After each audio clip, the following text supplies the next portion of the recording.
খুলনা অঞ্চলে মৌসুমের শুরুতেই ভালো মানের চিংড়ির রেণুপোনার মারাত্মক সংকট দেখা দিয়েছে। চিংড়ি চাষিরা বেশি দাম দিয়েও চাহিদা অনুযায়ী মানসম্মত পোনা না পাওয়ায় মহা দুশ্চিন্তায়। এতে বিপুল আর্থিক ক্ষতির আশঙ্কা করছেন তারা।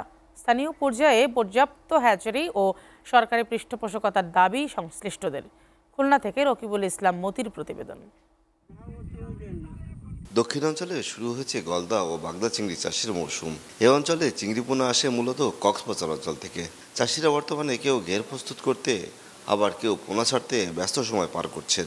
তবে মৌসুমের শুরুতে বড় চ্যালেঞ্জ হয়ে দাঁড়িয়েছে ভালো মানের ভাইরাসমুক্ত পোনার অভাব। অধিকাংশ চাষির অভিযোগ, এবার ভাইরাসমুক্ত ভালো মানের পোনা পাচ্ছে না তারা।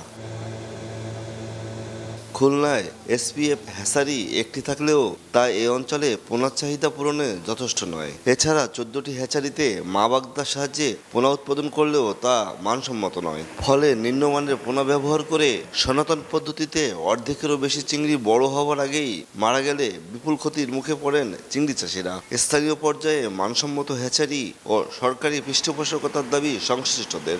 যেটা গ্রোথ বেশি হয়, যেটা আড়িতে দোলে বেড়ায় বেশি, সেইটা কিনি। হ্যাচারি থেকে যদি ভালো না দেয় তাহলে আমাদের পুকুরে মাছটা টেকে না।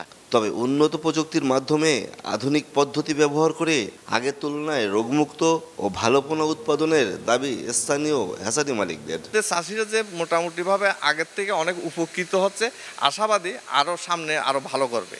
আমরা চেষ্টা করতেছি আরও ভালো করার জন্য। আর মৎস্য বিভাগ বলছে, এসপিএফ হ্যাচারির সংখ্যা বাড়াতে প্রয়োজনীয় বিনিয়োগের জন্য নতুন উদ্যোক্তা পাওয়া গেলে ভালো মানের পোনা সংকট দূর হবে। আমাদের যে হ্যাচারিগুলো ছিল, গলদা চিংড়ি হ্যাচারি, অনেক হ্যাচারি বেসরকারি হ্যাচারি, সেগুলো কিছু কিছু বন্ধ হয়ে গেছিল। তারপরেও যেহেতু ব্যাপক চিংড়ির আবাদ হয় এলাকায়, কিছু সংকট আছে আর কি।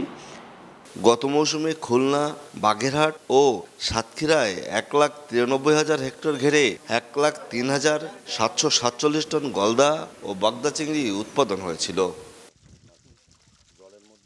রকিবুল ইসলাম মতি, এসএটিভি, খুলনা।